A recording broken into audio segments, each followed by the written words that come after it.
Hola, bienvenidos. El día de hoy revisaremos el tema de análisis de movimiento de tobillo. Para empezar, debemos recordar que la articulación tibiotarsiana se mueve en relación a tres ejes.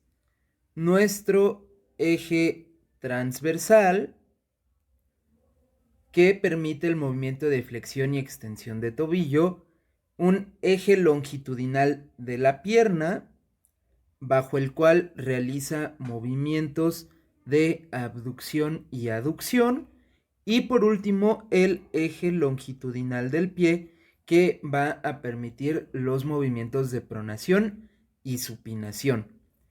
Ahora, el movimiento que se realiza sobre estos tres ejes permite realizar lo que nosotros conocemos como dorsiflexión, flexión plantar o plantiflexión, más los movimientos de eversión e inversión de tobillo.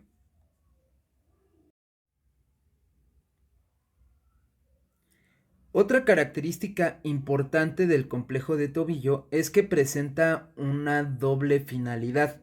Por un lado, va a realizar un movimiento similar a una bisagra, y por el otro lado es una estructura que permite redistribuir todo el peso hacia el largo del pie. En la imagen que tenemos en esta diapositiva podemos observar que se presenta a lo que es nuestra tibia, el astrágalo y nuestro calcáneo.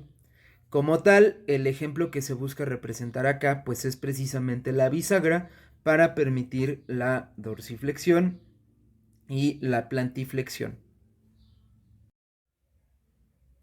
Particularmente en este tema hablaremos de los principales tres segmentos óseos que se ven involucrados en el movimiento del tobillo: la epífisis distal de la tibia, la epífisis distal del peroné y nuestro astrágalo.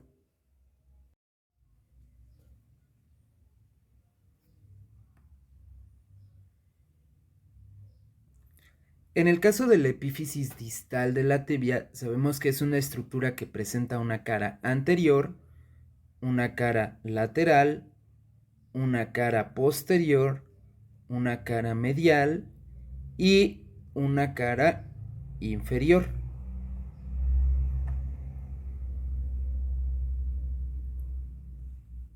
En las caras anterior y posterior no encontramos ninguna característica de relevancia para el tema.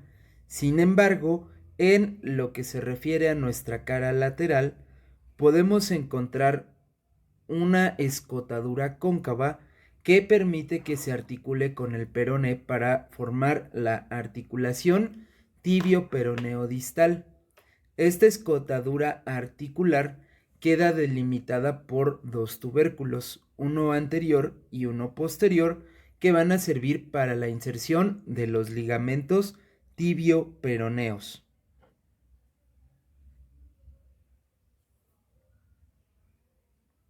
En este caso, con color rojo, ahí podemos observar a la escotadura, mientras que de color naranja podríamos observar aquí al tubérculo anterior y también de naranja a nuestro tubérculo posterior.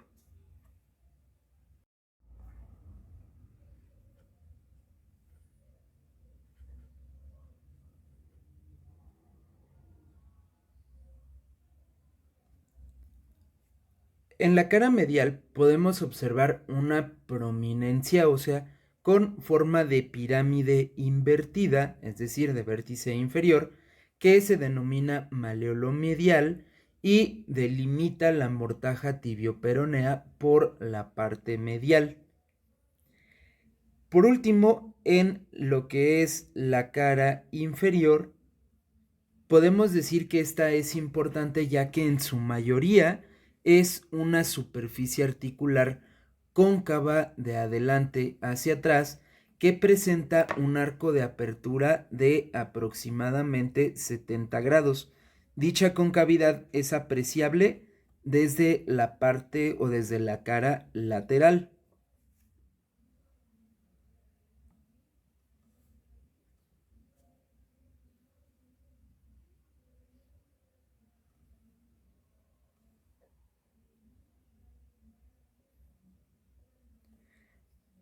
Esos 70 grados de apertura en esta cara inferior son importantes, ya que básicamente es esta cara quien articula con la cara superior del cuerpo del astrágalo y constituye la parte superior de lo que es la mortaja tibio-peronea.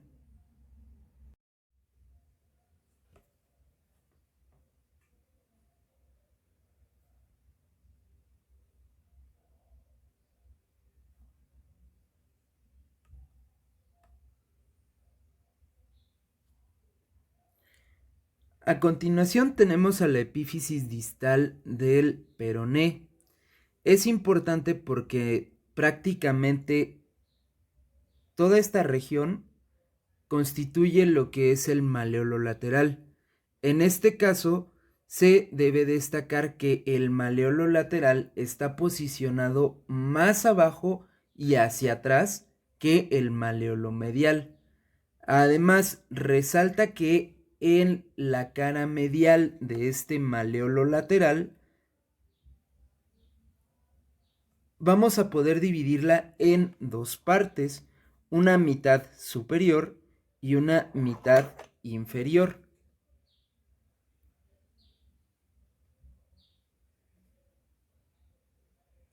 La mitad superior prácticamente es la porción que va a estar articulando con nuestra tibia, formando la articulación tibio-peronea distal, mientras que la mitad inferior presenta una carilla articular convexa que va a estar articulando con nuestro astrágalo, delimitando la parte lateral de la mortaja tibio-peronea.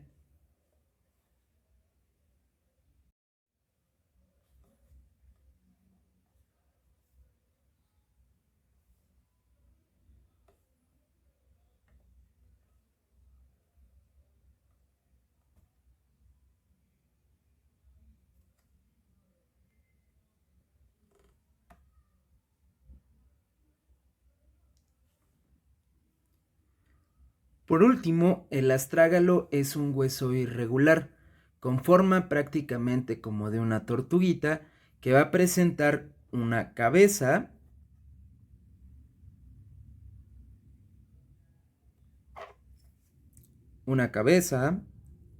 un cuello, un cuerpo y una cola. Básicamente las 2/3 partes del astrágalo son puras carillas articulares y además resalta que es un hueso que no presenta ninguna inserción muscular. Este hueso queda sujeto por la mortaja tibio-peronea, como si la tibia y el peroné fueran una especie de pinza alrededor de él. En este caso, la estructura que más nos importa es el cuerpo del astrágalo, ya que este va a ser una superficie convexa. Una superficie convexa que va a presentar una amplitud aproximadamente de 140 grados.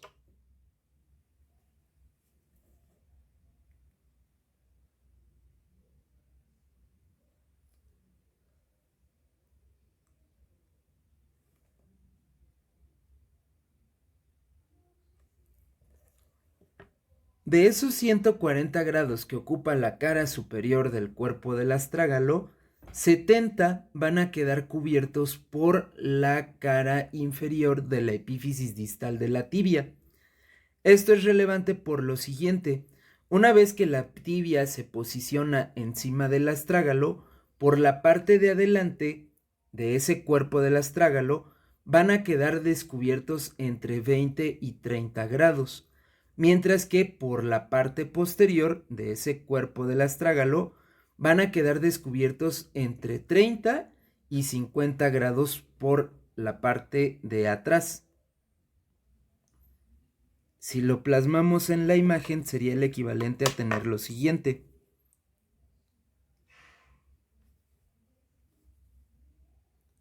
Las líneas rojas representan toda la amplitud de ese cuerpo del astrágalo. las líneas naranjas representan los 70 grados que están cubiertos por la epífisis distal de nuestra tibia. Y los espacios que voy a dejar con color verde, que voy a marcar con color verde, van a representar por delante los 20-30 grados que mencionaba y por la parte de atrás los entre 30 y 50 grados que ya mencionaba. Ahora, esto es importante por lo siguiente. Al realizar los movimientos de plantiflexión, la parte posterior de la cara superior del astrágalo se cubre por la cara inferior de la epífisis distal de la tibia. Esto ocurre hasta que prácticamente el borde posterior de la tibia y la cola del astrágalo chocan, permitiendo así una amplitud de movimiento de entre 30 y 50 grados para la plantiflexión. Con la dorsiflexión ocurre algo similar. En dicho movimiento, la parte anterior de la cara superior del astrágalo se cubre por la cara inferior de la tibia, hasta que chocan prácticamente el borde anterior de la epífisis de la tibia y el cuello del astrágalo, limitando como tal el movimiento y dando como resultado un movimiento que alcanza entre 20 y 30 grados como tal. Con base en esto podemos concluir lo siguiente. Cuando ustedes realizan la dorsiflexión, el astrágalo se adentra aún más en la mortaja tibioperonea. Cuando hacemos la plantiflexión, el astrágalo tiende a salir de esa mortaja. En cuanto a las caras laterales de nuestro astrágalo,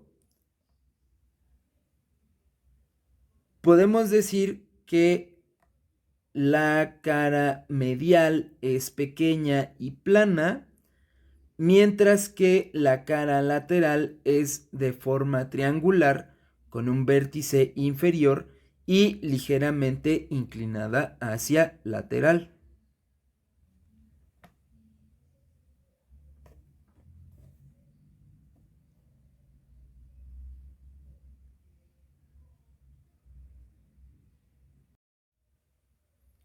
Estos tres huesos van a quedar unidos por diferentes elementos de coaptación activa y pasiva. En tal caso, el primer elemento de coaptación pasiva que vamos a tener es una cápsula articular. Dicha cápsula articular tiende a formar una especie como de bolsitas que son sacos capsulares y tiene dos, uno en la parte de adelante y uno en la parte de atrás, es decir, hay un saco anterior y un saco posterior.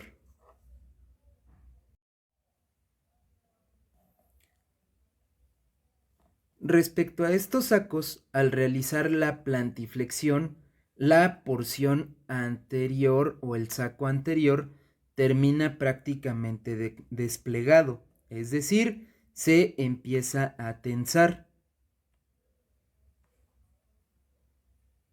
mientras que el saco posterior tiende a plegarse todavía más. Por lo tanto, el saco anterior de la cápsula articular es una limitante del movimiento de plantiflexión.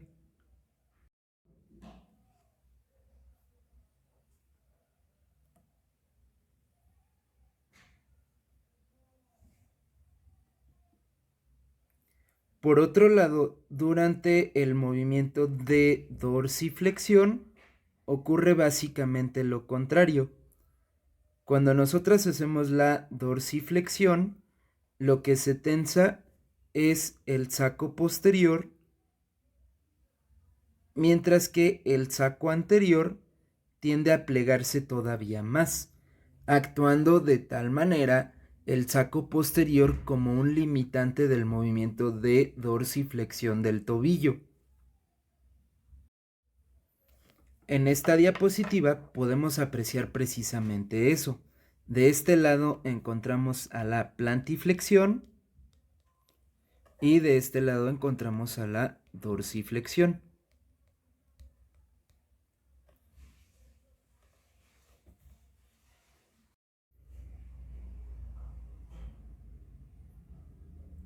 Aparte de la cápsula articular, tenemos juegos de ligamentos que también van a estabilizar el complejo del tobillo. Acá tenemos dos grupos. El grupo de los ligamentos tibioperoneos inferiores y los ligamentos colaterales de tobillo. En este caso, los ligamentos tibioperoneos inferiores van a ser dos, uno anterior y uno posterior. Ambos ligamentos tienen un trayecto oblicuo hacia abajo y hacia afuera. De manera conjunta, ambos ligamentos se van a tensar durante la dorsiflexión por lo siguiente. Al realizar un movimiento de dorsiflexión, el peroné se mueve discretamente hacia abajo y hacia afuera, dando como resultado la tensión de ambos ligamentos. Aparte de esto, el peroné hace una ligera rotación hacia lateral, generando aún más tensión en el ligamento tibioperoneo antero-inferior. Contrario a esto, en el movimiento de la plantiflexión, el peroné se desplaza hacia abajo, hacia medial, cosa que no tensa a los ligamentos tibioperoneos inferiores. Sin embargo, al ejecutar la plantiflexión, el peroné rota ligeramente hacia medial. Esta pequeña rotación causa un incremento en la tensión que se genera en el ligamento tibioperoneo póstero inferior. En la pantalla puedes observar a ambos ligamentos. De este lado tenemos al tibioperoneo anterior o antero-inferior y de este lado tenemos al ligamento tibioperoneo póstero inferior.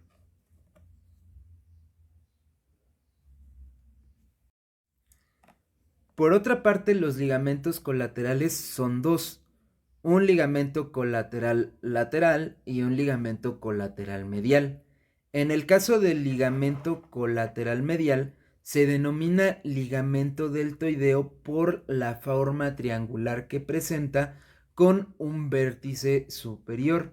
Se va a componer de 4 porciones. De posterior a anterior vamos a tener a la porción tibioastragalina posterior que puedes observar de color rojo en este momento en la pantalla. Una porción tibiocalcánea que puedes observar con color verde en este momento. Una porción tibionavicular que vas a ver con color azul. Y finalmente, con color negro vas a observar a la porción tibioastragalina anterior.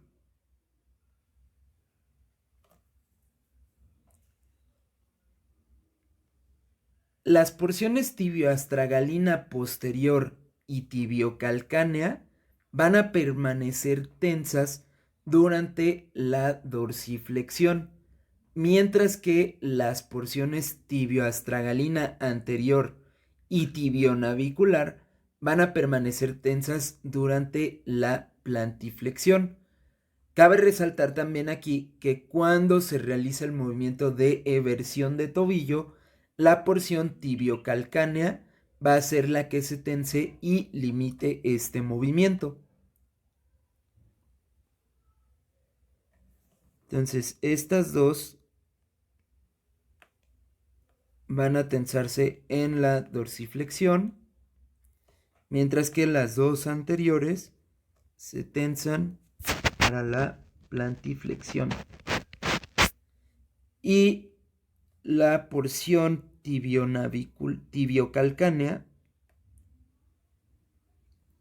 es la que se va a tensar únicamente en la eversión de tobillo.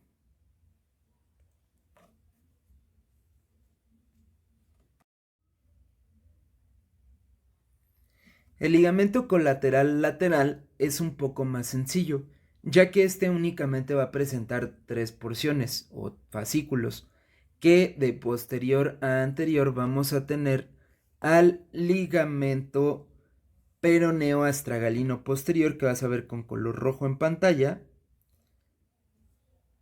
al ligamento calcáneo peroneo, que vas a ver con color verde,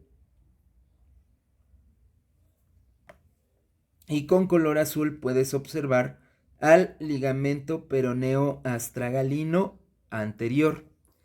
En este caso, cuando realizas la dorsiflexión, se van a tensar la porción peroneo-astragalina posterior y el ligamento calcáneo peroneo.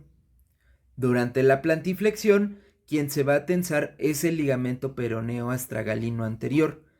Ante esguinces de tobillo, este es el ligamento que estadísticamente más veces tiende a lesionarse. Por otro lado, el ligamento calcáneo peroneo también se va a tensar durante los movimientos de inversión de tobillo y en consecuencia actúa como un limitante de este movimiento.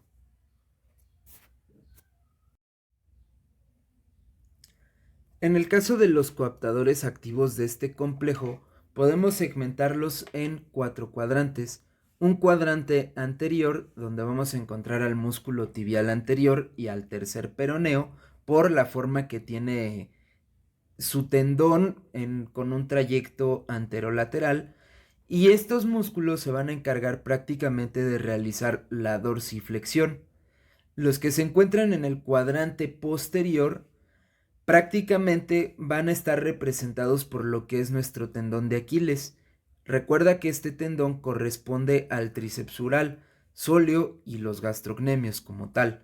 Además de esto, en ese cuadrante posterior también podemos encontrar al flexor corto de los dedos.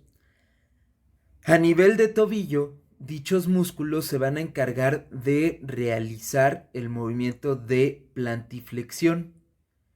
Por otro lado, en el cuadrante lateral vamos a encontrar músculos como el peroneo corto y el peroneo largo. En este caso, su función primaria es realizar la eversión de tobillo, caso contrario a los músculos del compartimiento medial, donde únicamente podemos encontrar a nuestro tibial posterior. Dicho músculo va a participar en los movimientos de plantiflexión y de inversión de tobillo.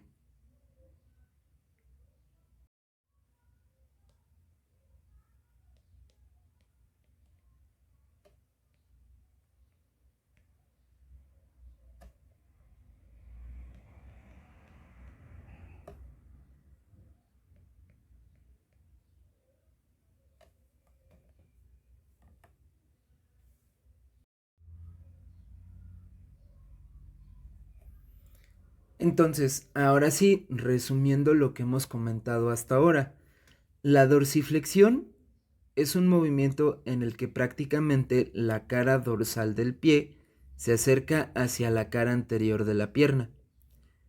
Este movimiento va a tener una amplitud como tal entre 20 y 30 grados. Ya vimos por qué.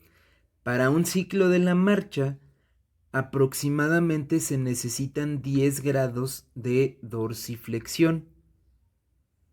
Además, ya comentamos que durante este movimiento el astrágalo tiende a adentrarse en la mortaja tibioperonea y el peroné se va a desplazar hacia lateral, hacia arriba y rota de manera lateral.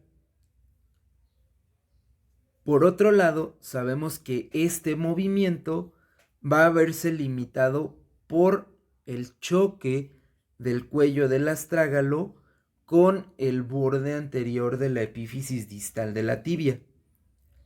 Además, también lo van a limitar la tensión de la parte posterior de la cápsula articular, la tensión de los ligamentos tibioperoneos, las porciones peroneo-astragalina posterior y también el ligamento calcáneo peroneo del ligamento colateral lateral. También se van a tensar las porciones tibioastragalina posterior y tibiocalcánea del ligamento deltoideo. Para ejecutar dicho movimiento, se va a reclutar músculos como el tibial anterior, su sinergista que puede ser el tercer peroneo, e indirectamente los músculos que generan la extensión de los dedos, como puede ser el extensor largo del dedo gordo y el extensor largo de los dedos del pie. Estos dos me refiero que actúan de manera indirecta porque su movimiento como tal no es a nivel del complejo de tobillo, sino que actúa a nivel de los dedos, pero indirectamente generan este movimiento de dorsiflexión. En el caso de la flexión plantar o plantiflexión, el pie tiende a alinearse con el eje longitudinal de la pierna. Dicho movimiento tiene una amplitud aproximada de 30 a 50 grados, siendo útil para un ciclo de marcha adecuado, un rango de movimiento de 15 grados. En este movimiento ya platicamos que el astrágalo tiende a salir de la mortaja tibioperonea. Además, el peroné desciende, se desplaza hacia medial y también rota ligeramente hacia la línea media. Como limitantes de este movimiento, tenemos el choque de la cola del astrágalo con el borde posterior de la epífisis distal de la tibia, la tensión del saco anterior de la cápsula articular, la tensión del ligamento tibio-peroneo anteroinferior, la tensión de las porciones peroneo-astragalina anterior del ligamento colateral lateral, las porciones tibio-astragalina anterior y tibionavicular del ligamento deltoideo. En este caso, el movimiento es realizado por nuestro tríceps sural en específico.